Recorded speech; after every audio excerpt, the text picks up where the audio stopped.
Call the meeting to order and open the meeting.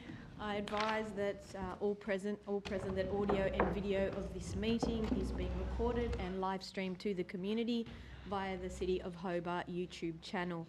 For the purposes of the recording, elected members should wait for the chairperson to announce them before speaking, and I request that all mobile devices be either turned off or put to silent, please.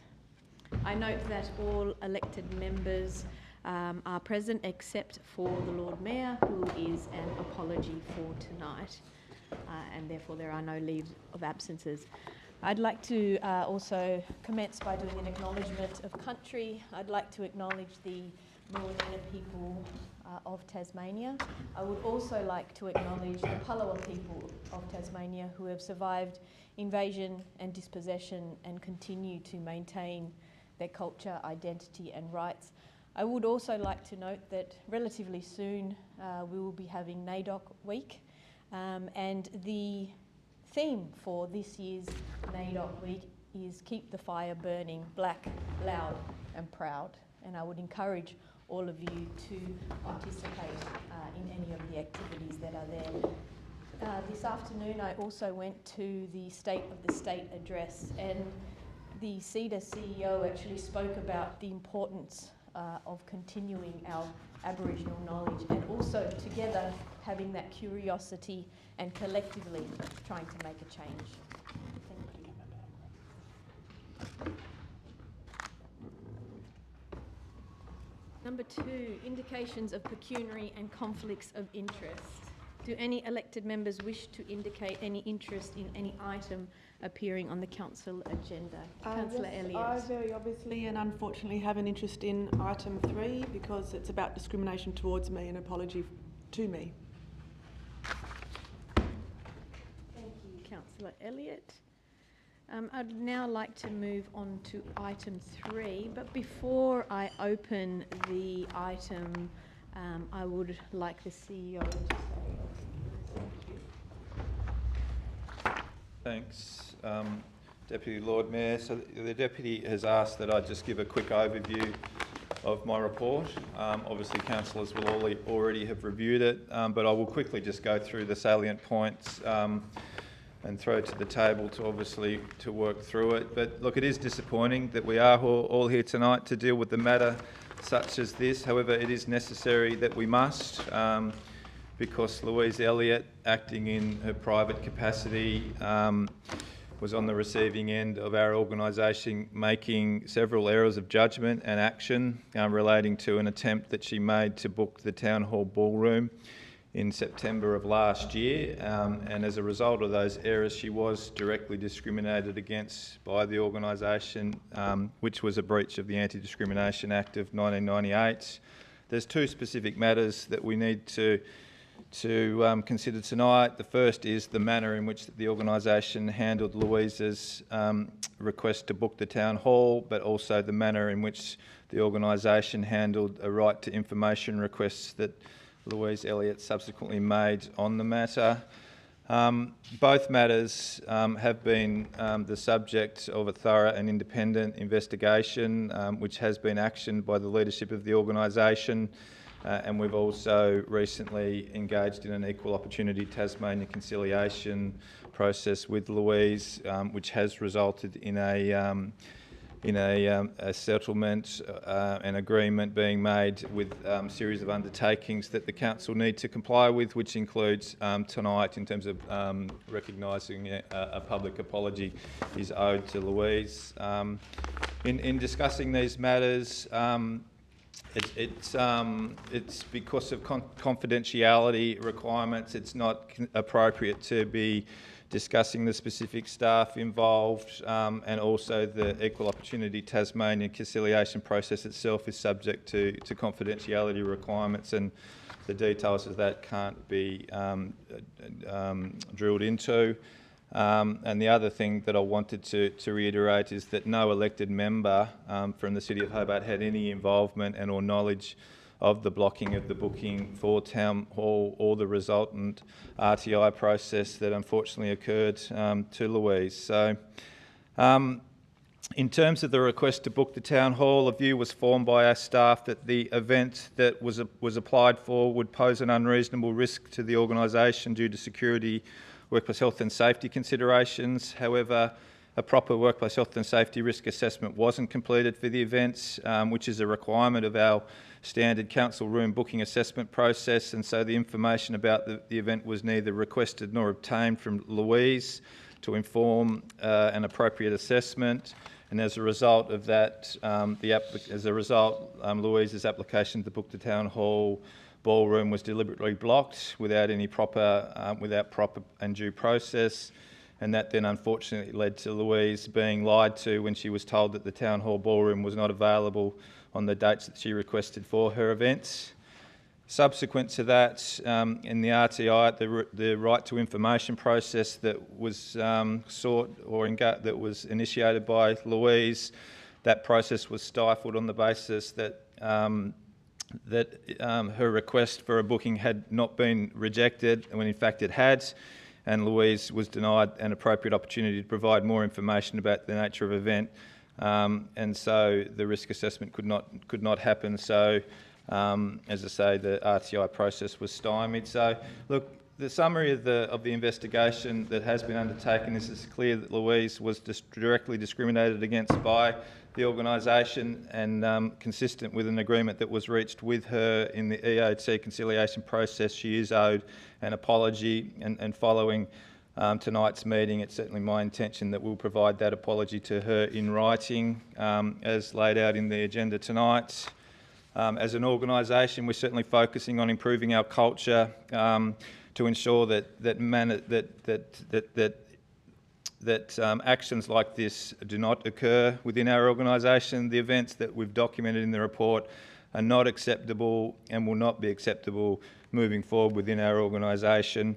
We are rolling out specific training around Equal Opportunity Tasmania in terms of discrimination, to make sure that our staff have full and complete and contemporary understanding of the issues around that, and also undertaking additional training with our people around right to information and the need to fully comply and be active in terms of how we engage in that process. So that's the summary of the matter, Deputy. So.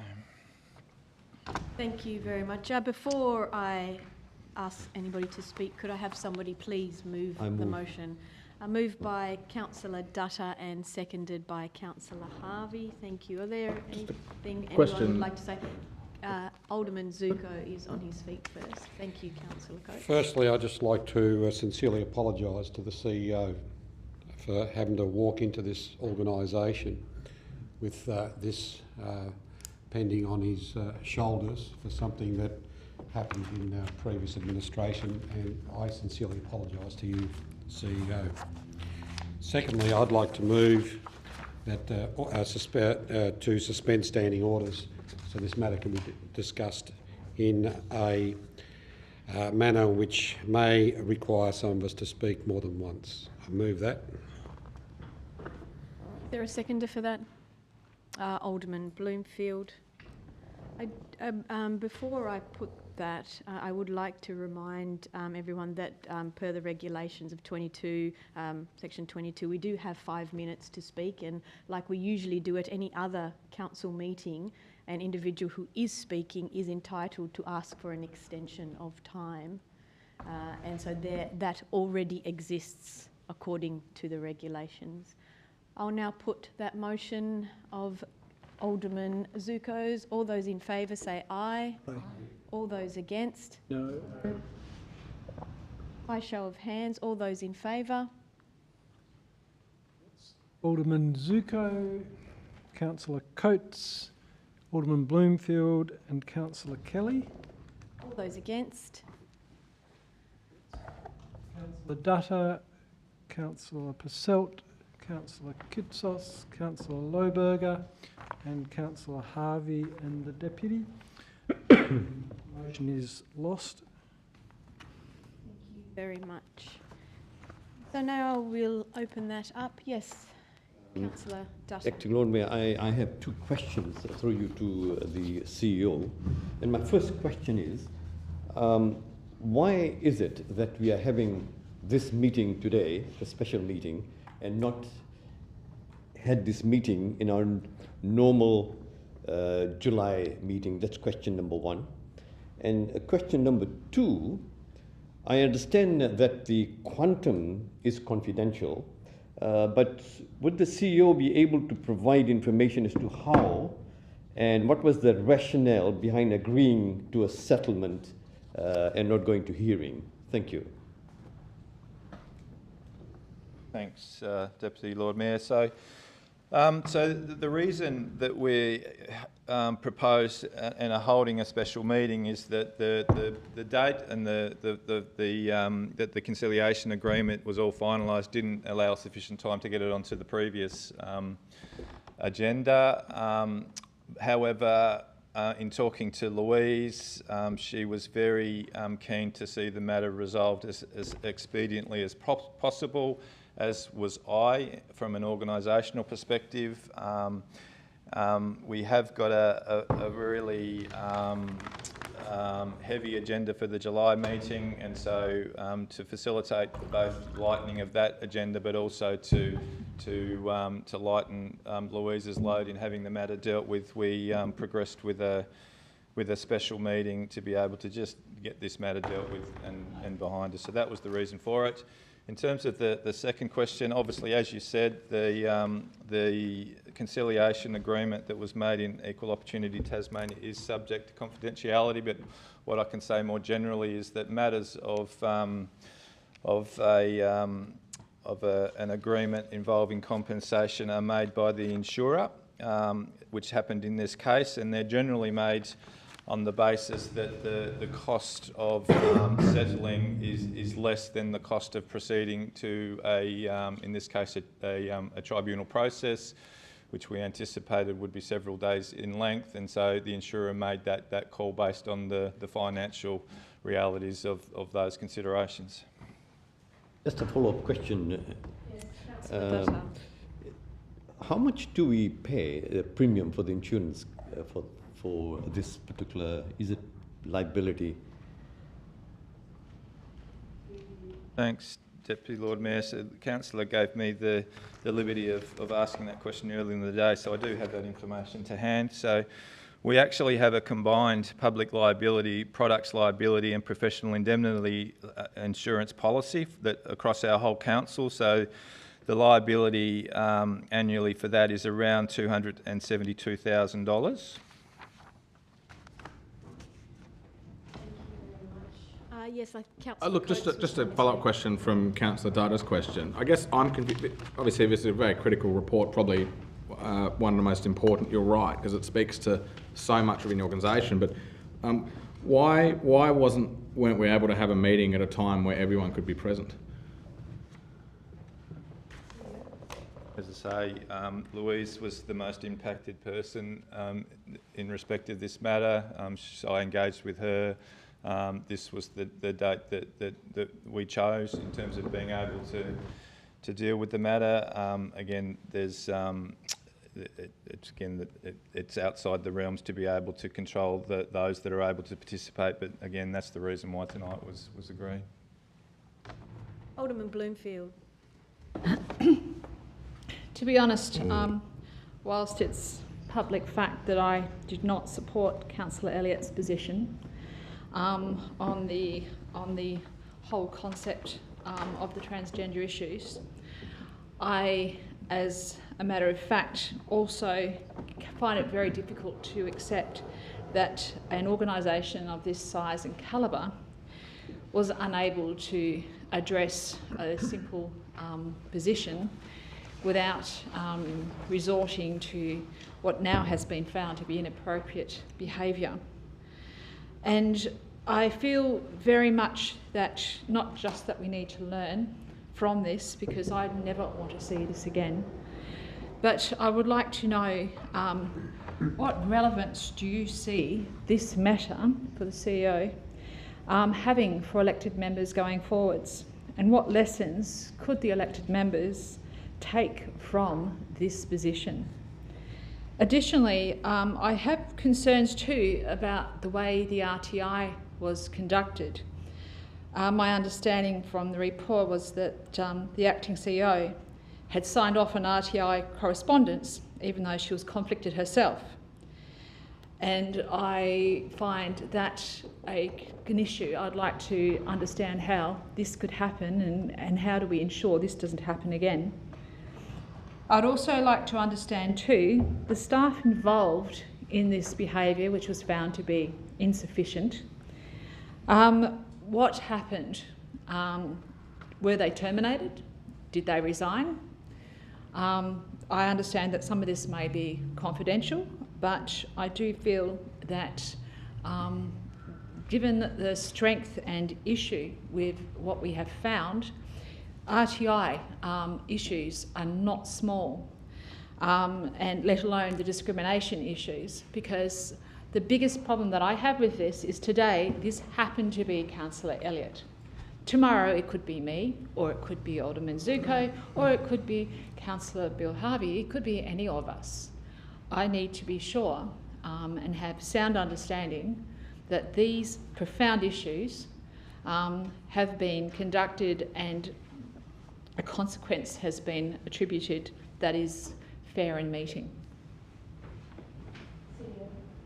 Thanks, Deputy. So, look, there's a bit in those questions.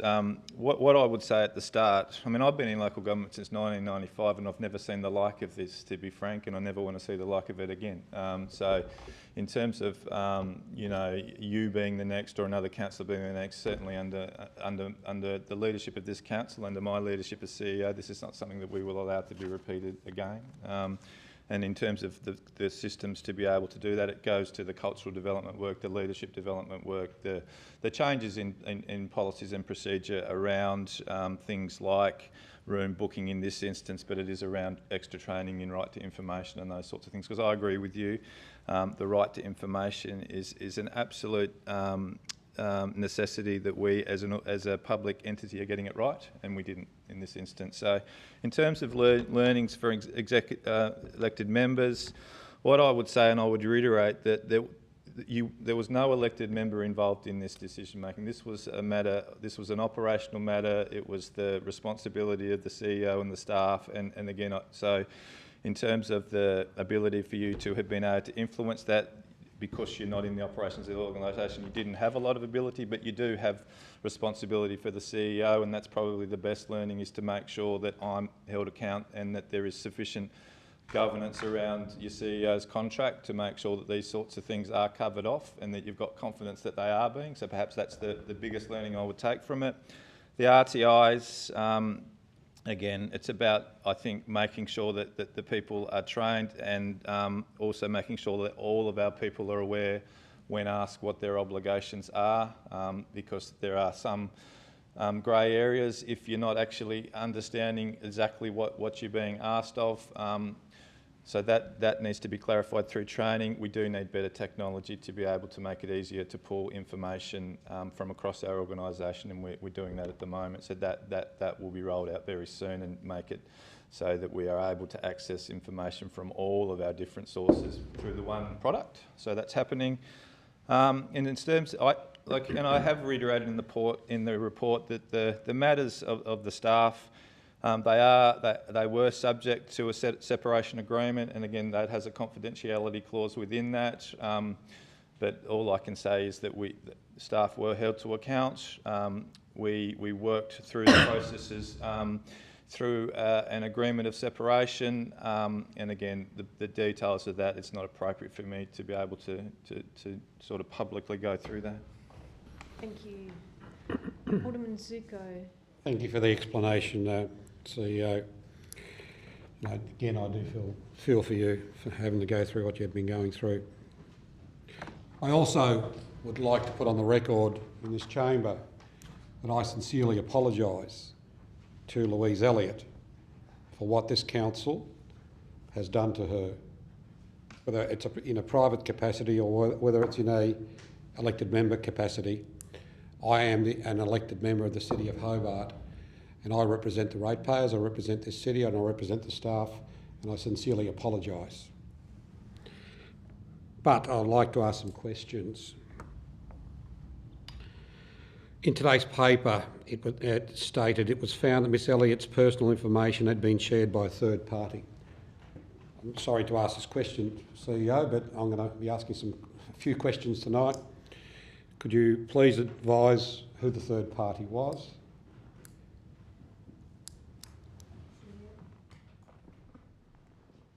I'm sort of just considering that in terms of how to respond. Like, we've said in the report, obviously, that there was complaints that has been made in respect of the Lord Mayor making information available to individuals outside of the organisation, but clearly, you know, staff released that information to the Lord Mayor in the first instance. So, but I would reiterate that again, that played no part in the decision to block the booking of the town hall. I thank you for that question. Could the CEO please direct me into the role of the Lord Mayor and the role of the Lord Mayor plays with the elected members and fellow elected members, in particular when the Lord Mayor has information and other elected members don't have that information? I actually feel as though that may be moving towards involving the CEO in... I'm seeking legislation. Oh, sorry, you didn't say legislation. Thank you for specifying. Within the legislation. Thank you for that. Thank you. Basically, I'm asking what the role of the Lord Mayor is under the legislation. Alderman Zuko for that clarification. Yep.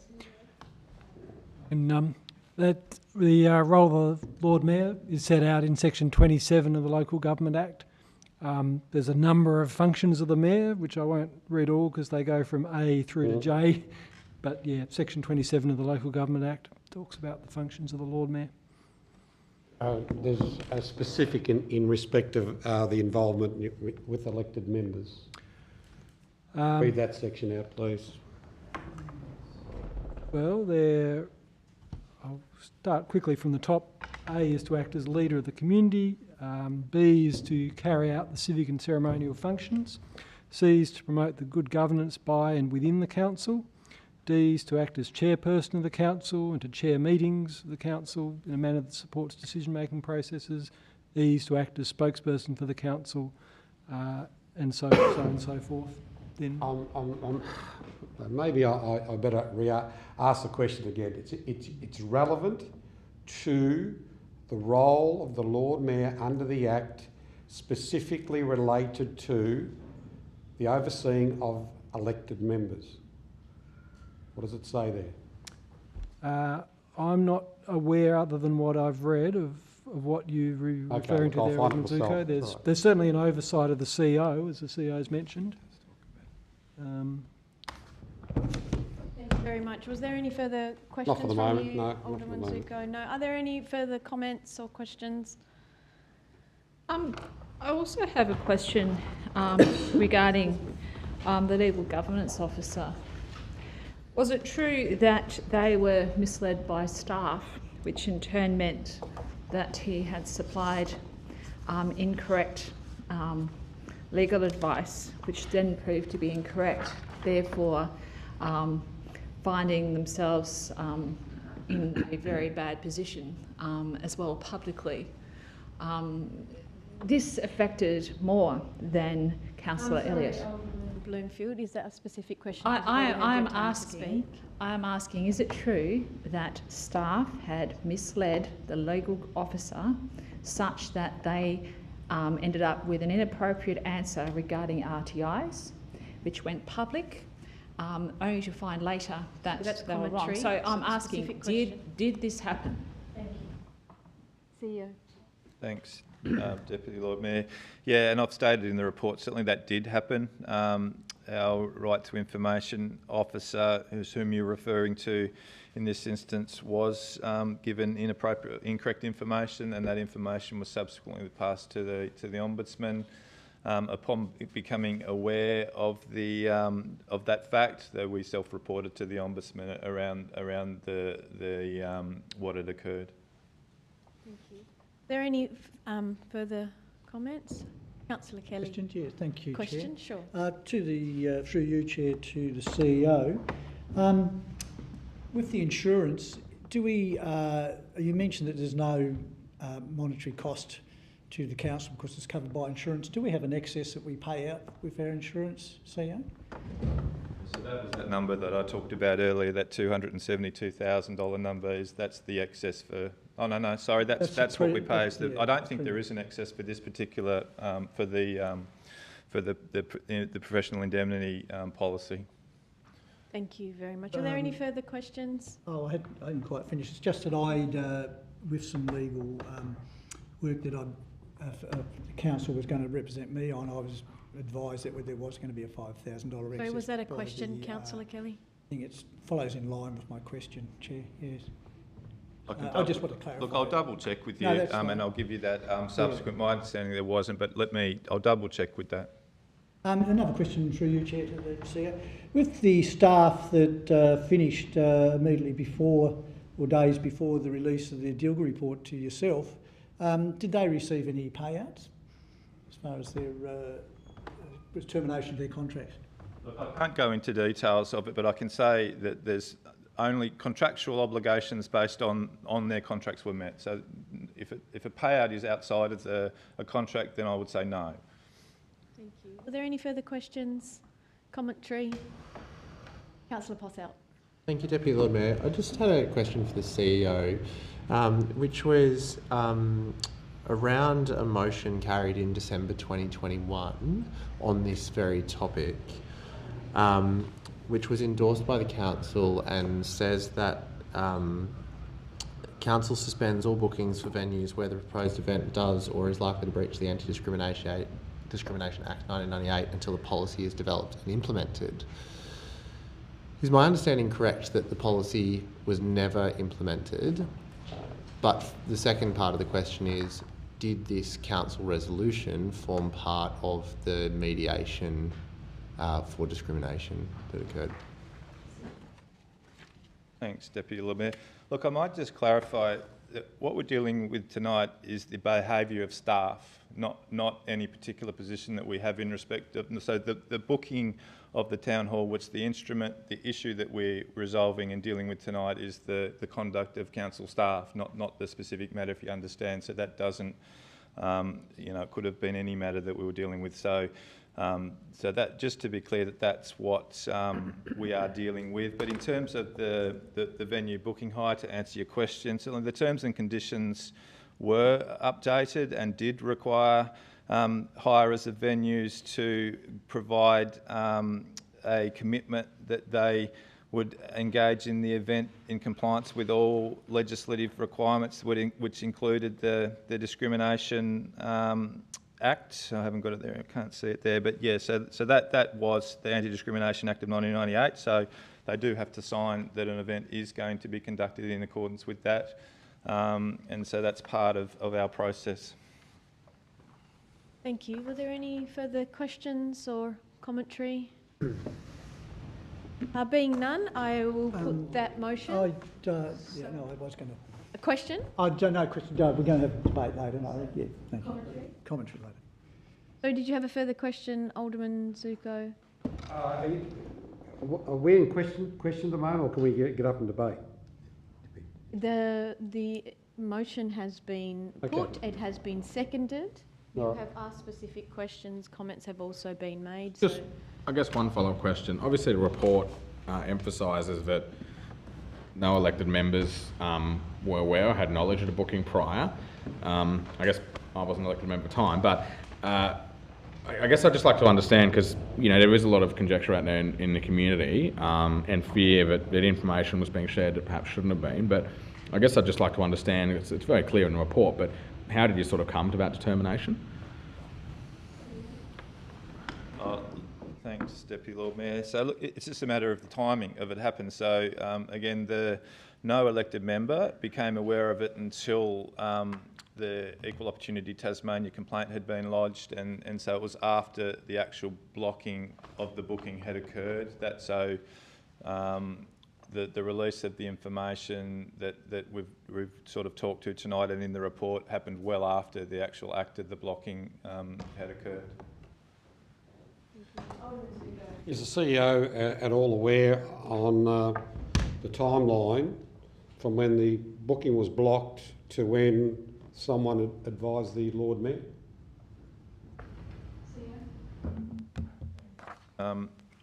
Look, I haven't got the specific days in front of me. What I can say is that, again, not everybody knew that the blocking had occurred, and when that became known to senior staff, I think which was in November. Obviously, the blocking occurred in September. That's when the Lord Mayor was advised, and again, the leaders within the organisation knew sort of the day before. Thank you. Any further questions, commentary? Alderman Zuko. Yes, and what actions were taken by the Lord Mayor? So, there was a new, obviously, CEO appointed, an acting CEO, prior to me starting, and in terms of that was probably because it was an operational matter that needed to be dealt with by the CEO. So that was the extent of what was done. Thank you. Any further comments, questions? Councillors Kelly? Unless there were some questions first, perhaps. This is a usual council meeting, so the item, once again I'll reiterate, has been put and seconded. If you have any further commentary, because you've only asked questions previously. Thank you. Thank you, Chair. Yes, firstly I'd like to reiterate Councillor Alderman Zuko's comments about the CEO walking into this maelstrom, and I feel sorry for him about that, and obviously out of the crossfire with this in some regards, but inheriting it. Look, I opened up the agenda tonight, and as with all council publications, right at the very start of page 1, front and centre, is a section that describes our values. The very first value is titled People. And I quote, "We care about people, our community, customers and colleagues." I sat back and then went on to recall how over the past 20 months of this council, when at our induction program we spent hours discussing such matters as principles of good governance, relationships, integrity, community inclusion, to name a few. Since then, we have on a regular basis been presented with lectures, workshops and publications, including the elected member behaviour document, the community inclusion and equity framework, the elected members code of conduct, the social inclusion policy, the respectful language guide, to name a few. And tonight, as I walked up the stairs of our Grand Town Hall here, I observed the 2 large flags above me proudly flying with the words "Hobart respects all." How then can it possibly be that an organisation that promotes itself to be the champion of all these good things, who spends hundreds of thousands of dollars of ratepayers' money to train and lecture staff, are here tonight to sincerely apologise to Hobart Councillor Louise Elliott for directly discriminating against her by the organisation? It simply, to me, does beg a belief. The organisation, the words, I mentioned no fewer than 10 times on the first page of tonight's report into the discrimination. Nowhere in the report is a single council officer or employee who is involved in the whole process of this discrimination mentioned. What we do know is that a large number of council staff were interviewed by the independent legal investigator, and only days before the report was provided to council, senior staff who were involved in the blocking of the town hall booking mysteriously resigned. We also know officially that Lord Mayor is implicated in this scandal, having passed on Councillor Elliott's personal information to an activist member. On relevance, thank you. On relevance, the report specifically says that elected members have not been involved in this, and I think the commentary relating to elected members, particularly who are not in the room, is not relevant to the item in front of us. Thank you very much. I'll accept that point of order. If you could just carry on without making reference to that. I just have a question, if I may. Sorry, it's okay. The ruling on that? No. You can't. Okay. Now, I don't support everything that Councillor Elliott says, writes or thinks. There will be no 2 councillors here that do agree on everything. But what I do support is the freedom of speech so long as it is legal. Councillor Elliott has never been charged with any offence just because she may articulate an opinion that is not shared by the majority. There are absolutely no justifications to intimidate, bully or discriminate against her, but that's exactly what happened. The toxic culture of this organisation, which has been lurking below the thin veneer of all those good things purported in the volumes of feel-good statements, has been caught out by the Equal Opportunity Tasmania. If we all think that tonight's attempt at an apology will make everything better and go away, well, the bad news is that there is more to come. Point of order. Yes, Councillor On Foster, what's the on- point of order? On relevance again, that the future of this organisation is not what we are discussing at present. We are discussing the findings that a discrimination event has occurred. Thank you very much for that. I don't accept that point of order. Thank you, Councillor Foster. Please continue, Councillor Kelly. Because this very incident is now under official investigation by the Ombudsman, and it will no doubt be followed by an Integrity Inquiry Commission, we cannot airbrush away the residual timelines that might be before or after of that. And there are other people implicated in that. The report we have before us tonight is not an honest, heartfelt apology. It ducks and weaves around the core of the issue with weak excuses, blaming it on the past with absolutely zero accountability. Sadly, it would appear that the organisation has learnt little from this shameful and illegal event, with the cover-up continuing. The independent Dilger investigation remains under lock and key, and it will not be released. Even a redacted version exonerating the innocent will not be released. Councillor Elliott deserves better. The public deserves Councillor better. Kelly, that's... And those...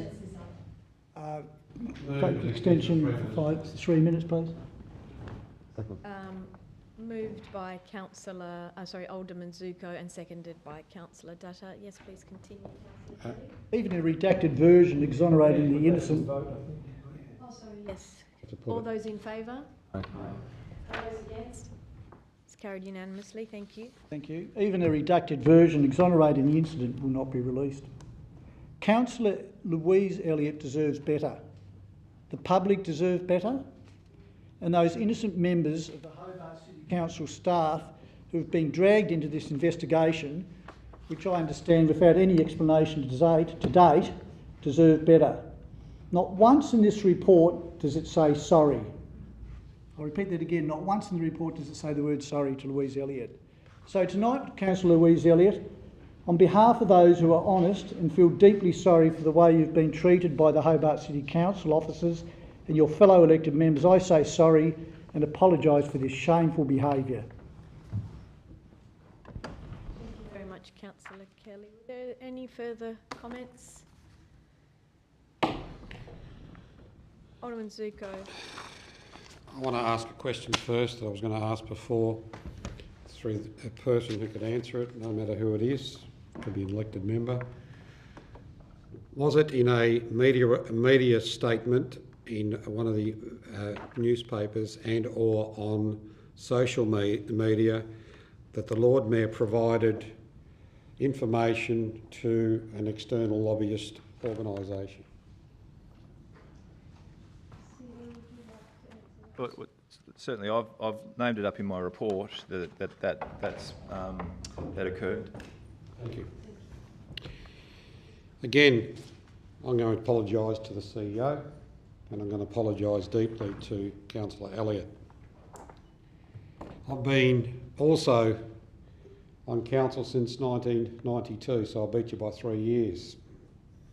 Never in my entire term of being on this council have I ever witnessed anything such as this.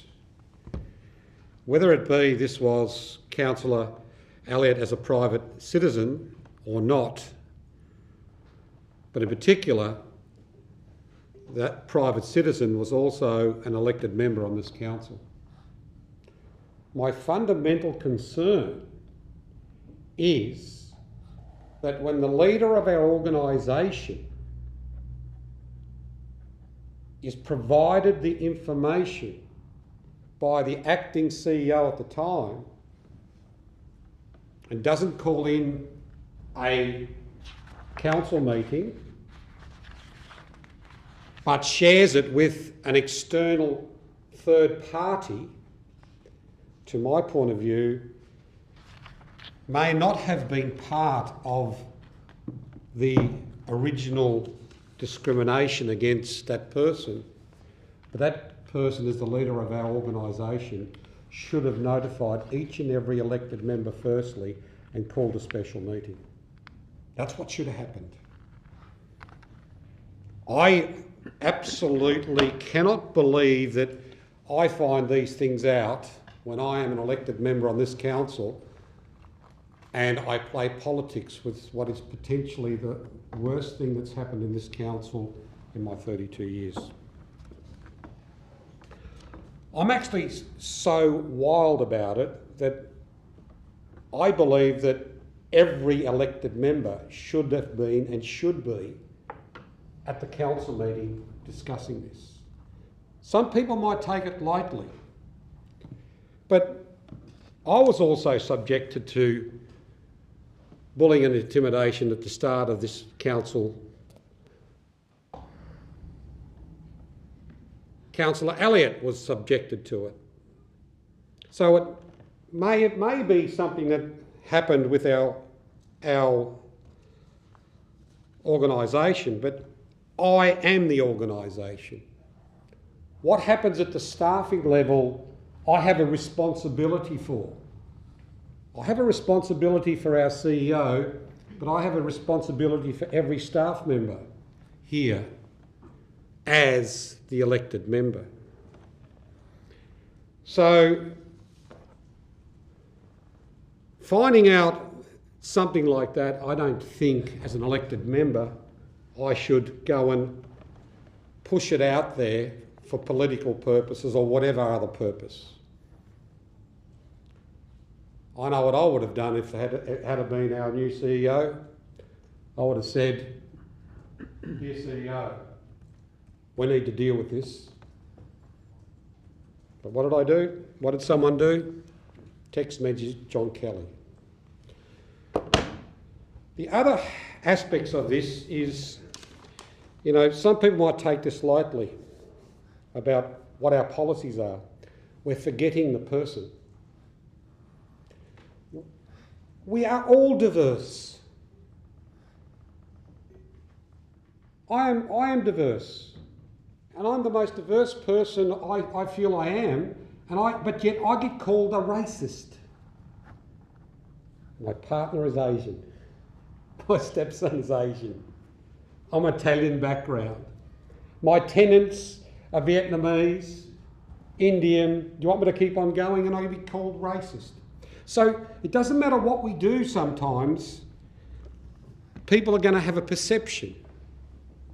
Do I agree with Councillor Elliott's viewpoints at all times? Absolutely not, but she's entitled to them. So is the other side of the argument. Was Miss Elliott entitled to make a booking at this council? 30 seconds remain. Could I have an extension of 3 minutes, please? Moved by Councillor Dutta and seconded. Was Miss Elliott entitled to make a booking? Of course she was entitled to make a booking. Sorry, Alderman Zuko, we're going to take a vote on that. Oh, sorry, since I've got still 30 seconds, Yes, don't forget. yeah, Okay. you. All those in favour? Aye. All those against? Carried unanimously. Thank you. Sorry Please about continue. that. That's okay. So I've got 3 minutes and 30 seconds, is that correct?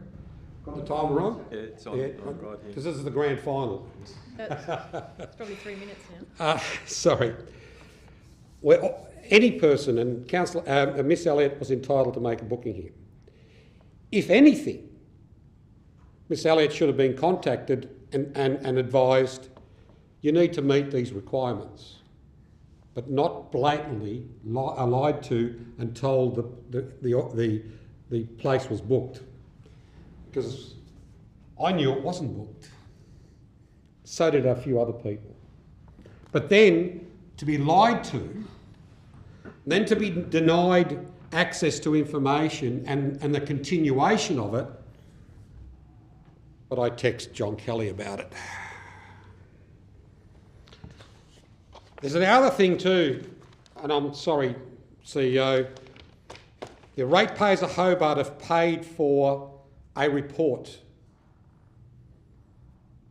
I represent the ratepayers of Hobart. I represent this organisation. I don't want necessarily the report to be public, but I would like to read that report in full. And I believe that each and every elected member should have the right to go and read that report in full, even if we have to sit in front of the CEO or the legal officer one by one. I'm entitled to it.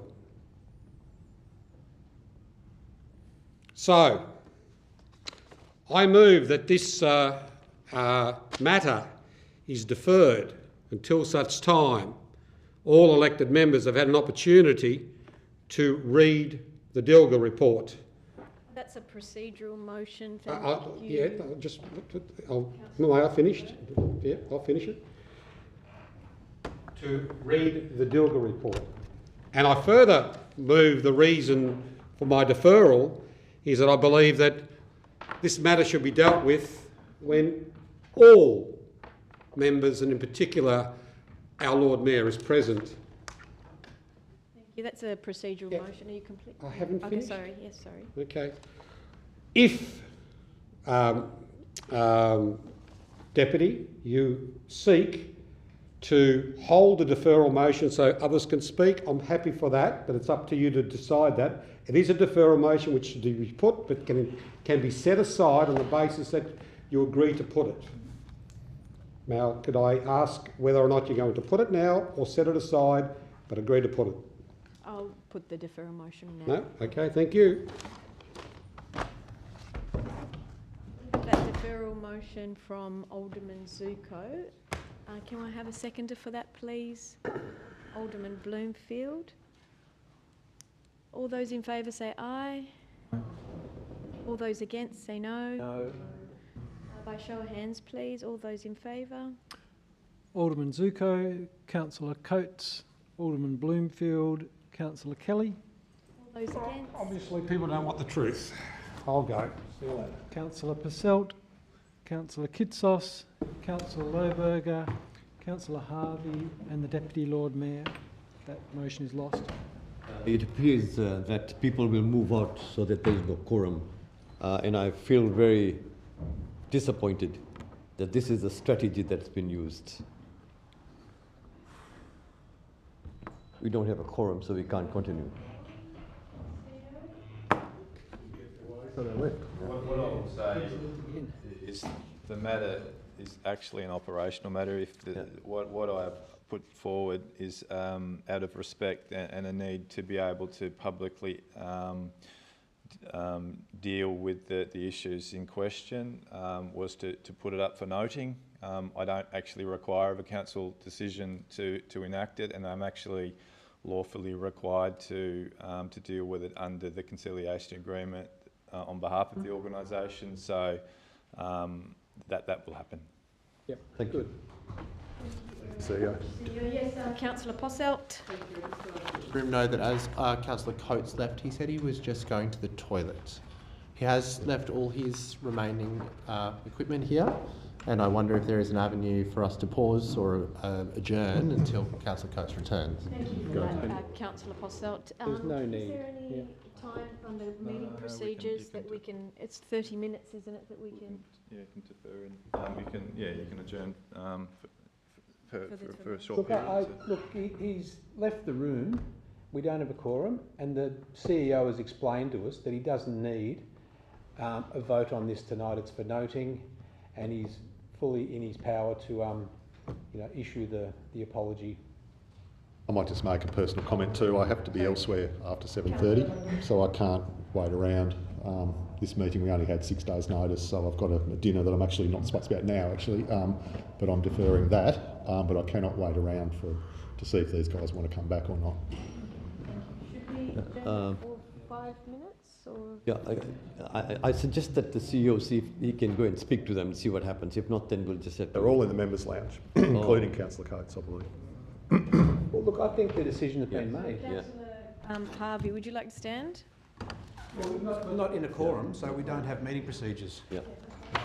Well, Would you want to say? Chosen to leave the meeting and defeat the quorum, or, you know, reduce the quorum, whatever the word is. The CEO has explained the process, that he doesn't need us to vote on this. So I'm happy. If they have no intention to come back, then they've killed the meeting. So I'm happy for the CEO to send the apology. Yeah, so just where we're at then, just because it, sorry, Lord Mayor, Deputy Lord Mayor, so it becomes under the abandonment of meeting. So if a council meeting is abandoned because of the lack of a quorum, the General Manager or CEO in this instance is to record that following details in the minutes of that meeting, even though the business could be transacted at that meeting, which it can't. So the absence of the quorum, the abandonment of the meeting at the time of the abandonment, which is effectively now, and the names of the councillors present at the time of the abandonment. So then we'll need to